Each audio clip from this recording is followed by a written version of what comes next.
Ceci sont les explications verbales du travail ou des exercices sur la loi de Poisson et la loi binomiale. Je vais les importer ici. Ça, c'est les questions comme telles. On va se servir du fichier que vous avez déjà disponible. Donc, la question numéro 1. Cette question porte sur les probabilités d'obtenir le chiffre 6 en lançant des dés à 6 faces moins de 5 fois. Donc, sachant ça, que devriez-vous utiliser entre la loi de Poisson et la loi binomiale? En fait, vu qu'on n'a pas beaucoup de lancers et puis on a des bonnes chances de réussir, ben c'est la loi binomiale qui est tout indiquée, comme l'indique ici. En fait, on a même l'exemple de quand on lance 6 dés. Fait que si on a, disons, moins que 20 lancers et qu'on a des bonnes chances que ça réussisse, ben on utilise binomial. La loi de Poisson, c'est pour des occurrences avec des lancers avec un nombre des lots plus gros, en fait, avec le chiffre n plus grand, avec des faibles chances que ça réussisse. Donc ici, c'était la loi binomiale qu'il faut utiliser. Question B. Quelles sont les chances que vous obteniez 6 si vous faites un lancer? Bien, tout le monde le sait, si on fait un lancer, on a une chance sur 6 que ça arrive, une chance sur 6. Donc, ça fait 16,7% si on fait le calcul.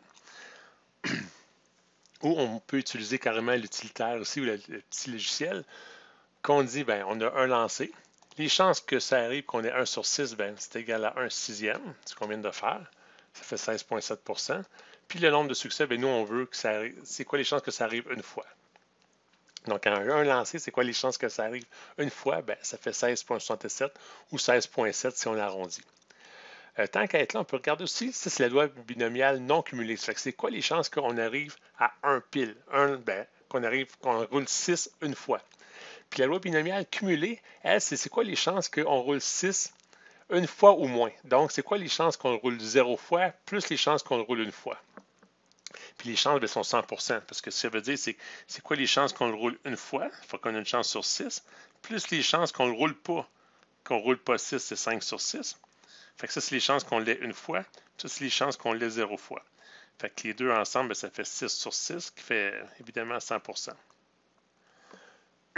C'est pas pertinent pour la question, mais c'est juste en quête là qu'on peut utiliser ça comme. On peut en profiter pour en jaser. Question 1C. Quelles sont les chances que vous obteniez 6 une fois si vous faites 3 lancers? Donc, en utilisant toujours le même outil, si on met 3 ici, avec le même nombre de probabilités de succès, on a une chance sur 6 d'avoir 6. Et le nombre de succès, c'est 1, parce qu'on veut l'avoir une fois seulement. Ben, c'est quoi les probabilités que ça arrive? Ben, c'est la loi binomiale non cumulée, donc 34,72%. Puis la question D, quelles sont les chances que vous obteniez 6 une fois ou moins si vous faites 3 lancers? Donc, une fois ou moins, c'est-à-dire que si on a 0 ou 1, ça va être bon. Donc, c'est les binomiales cumulés qui est 92,59%. Puis si on veut s'en convaincre, j'ai rajouté un onglet ici dans le fichier Excel qui est contre-vérification binomiale. Puis ça a le rapport avec cet exercice-là justement. Fait que voyez-vous ici, j'ai simulé 5000 lancers. Il a laissé, pas 5000 lancers, mais 5000 essais de 3 lancers chacun. Fait que si, mettons, on essaie, à l'essai 1, on lance 3 fois le dé, ça, c'est des nombres aléatoires entre 1 et 6, le lancer 2, le lancer 3. Bien, ici, on voit que la somme des fois que ça donne 6, c'est 0. Fait qu'on n'a jamais eu de 6 dans cet essai-là. Alors que dans l'essai numéro 7, par contre, on avait 6 une fois dans les 3 lancers, donc on avait 1. Ça, j'ai répété ça pour 5000 essais. 5000 essais. Donc, on peut le faire comme ça. Puis, si on appuie sur F9, les nombres aléatoires vont changer. Puis ça fait juste comme on répète les 5000 essais. Puis on voit ici, ça c'est le nombre des essais ayant eu 6 une fois. Fait que j'ai compté le nombre de fois que 6 arrivait juste une fois, puis ça compte pour 36,4% du temps. Voyez-vous, on se rapproche pas mal de ce que la loi binomiale donnait. Mais ça, c'est juste sur un lancer, sur 5000 lancers. Mais si on simulait souvent, en faisant la moyenne de tout ça, bien, on se rapprochait quand même bien de 34,7. Ça, c'est le nombre d'essais. J'ai compté les zéros, en fait. Les nombres d'essais qu'on avait obtenus 0 fois. Comme ceci. Fait que là, sur 3 lancers, on l'a obtenu 0. Fait que ça donnait 58% des chances que ça arrive. Donc, si on veut faire le cumulé des deux, les chances qu'on ait eu 0 fois plus une fois, ça donne 92,7, puis ça ressemble pas mal à ce que la loi binomiale nous donne. Puis en jouant sur F9 souvent, bien, on voit que la moyenne tourne vraiment autour de ce chiffre-là ici. On peut aussi le calculer. On peut dire, par exemple, les chances qu'on ait 6 seulement une fois dans 3 lancers. Bien, le scénario A, tu pourrais dire que c'est sur le premier lancer qu'on a eu 6. Donc, on a une chance sur 6, par exemple, ici, on a une chance sur 6 d'attraper 6. Mais après ça, il ne faut pas le pogner dans les 2 autres lancers. Fait que dans le lancer numéro 2, les chances qu'on ne l'ait pas sont 5 chances sur 6. Donc, on a 5 chances de ne pas l'avoir, plus une chance de rouler un 6. Puis après ça, au troisième lancer, il ne faut pas non plus avoir un 6. Donc, on a 5 pour chacun des lancers, on a 5 chances sur 6 de ne pas l'avoir. Donc, j'aurais dû répéter cette représentation-là pour tous les points ici, mais là, j'ai juste mis des petites lignes comme ça. Ça voulait dire que c'est la même chose qui se passe ici.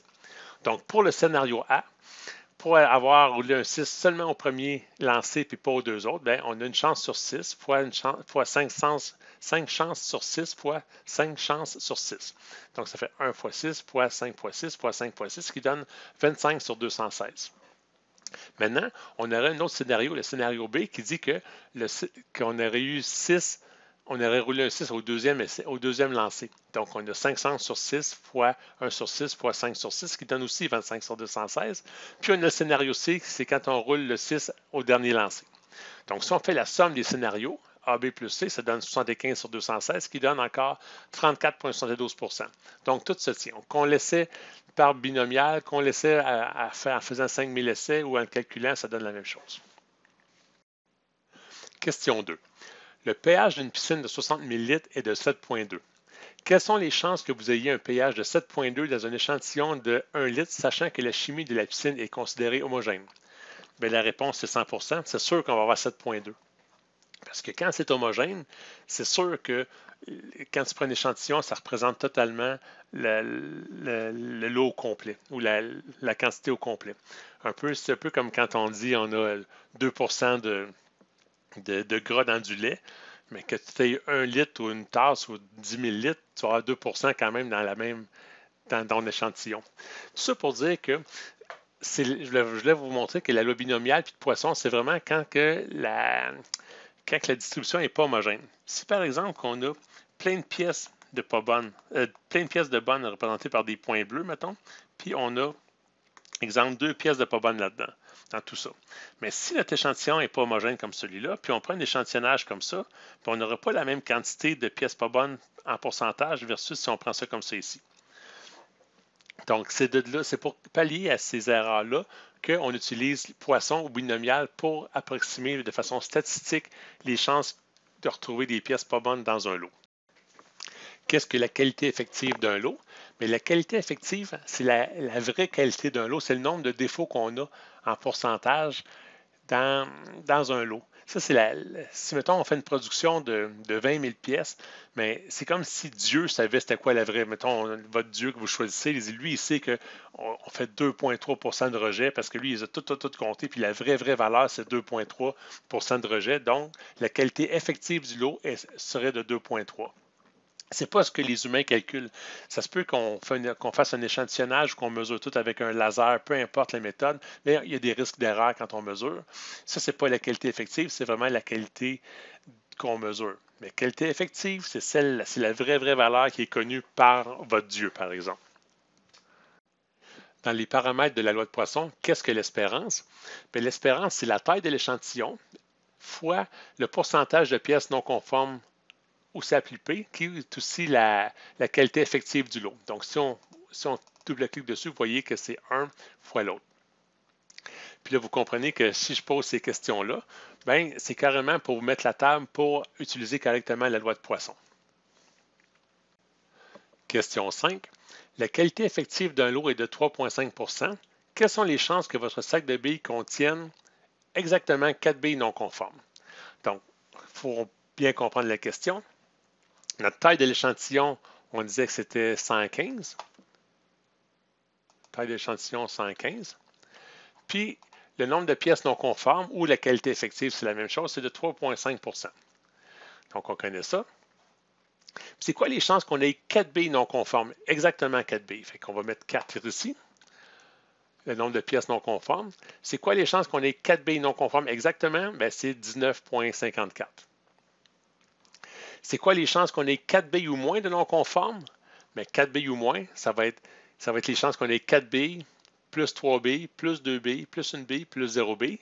Fait que ça, c'est la loi de Poisson cumulée. Donc, la réponse est carrément ici, c'est 62,4 %. C'est quoi les chances qu'on ait 1 à 3 billes non conformes? Donc là, ce n'est pas la loi cumulée parce que ce n'est pas de 0 à 3. C'est les chances qu'on ait 1, plus les chances qu'on ait 2, plus les chances qu'on ait 3. Donc, ce qu'on peut faire, il y a comme deux façons de le faire. On peut dire, c'est quoi les chances qu'on ait 1, ici. Les chances, c'est 7,19 %. Mettons, on va l'écrire ici, 7,19 %. Après ça, c'est quoi les chances qu'on ait 2? Exactement 2, ça va être 14,47. 14,47. Puis c'est quoi les chances qu'on ait 3? Les chances, c'est 19,41. 19,41.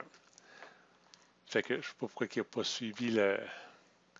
On va mettre toutes les mettre en même place, comme ça. Touf. Fait que les chances, si on fait ça comme ça ici, on voit que la somme, c'est 41,07. Fait qu'on a 41,07 des chances qu'il y ait entre 1 et 3 billes de non conformes dans le lot. L'autre façon de le faire, je vais écrire la valeur ici, mettons, là. Égale somme de ça ici. Fait que ça serait la réponse. Puis, l'autre, je peux enlever les dessins. Là. Ça porte comme ça. Puis, l'autre façon de le faire, ce serait de prendre les lois cumulées. Fait que si, mettons, on prend 3 et moins, fait que les chances qu'on ait 3 pièces et moins dedans, c'est 42,86. Donc, 42,86 % des chances que ça arrive. 42,86. 42,86. Puis c'est quoi les chances qu'on ait 0 ou moins? Parce que là, on veut soustraire. On ne veut pas avoir le 0 dans le cumulé. Donc, on peut dire les chances qu'on ait 0. C'est 1,79. Fait que c'est égal à 1,79. Fait que si on fait 1 moins l'autre, égal à ça, moins ça, bien, ça donne le même chiffre, c'est 41,07. Fait qu'il y a comme deux façons de le faire. Question 6. Dans la question 5, quelle devrait être la qualité effective du lot pour qu'il y ait 95,19 % des chances d'avoir 2 billes ou moins de non conformes dans le sac? Mais là, c'est juste pour vous faire jouer un petit peu avec la table ici. Donc, ce qu'on cherche ici, c'est être 95,19 % d'avoir 2 billes ou moins. Fait que ce qu'on cherche, vu que c'est 2 billes et moins, fait que c'est quoi les chances qu'on ait 0 billes, plus les chances qu'on ait 1 bille, plus les chances qu'on ait 2 billes? Bien, il faut trouver la qualité effective du lot, il faut trouver le nombre de défauts dans la production ou dans notre sac, la qualité réelle que Dieu connaîtrait. Fait que là, il faut que je joue avec. Fait que si, mettons, on monte à 1, ben, là, on va avoir 2 billes, comme ça. Fait que voyez-vous, si on a 1 % de défaut, on a 89 % des chances d'en avoir. Si on met 2, on ne s'améliore pas. Fait que voyez-vous, il faut descendre un petit peu. Fait que si on mettait 0,7, 0,7 pour 70 %, on a 95,19. Donc, la réponse serait, si on a 0,07 % de défaut réellement dans la production, puis on a un sac de 115 billes, bon, les chances qu'on échantillonne 2 billes ou moins seraient de 95,19 %. C'était la réponse qu'on cherchait. Bien, j'espère que c'est clair.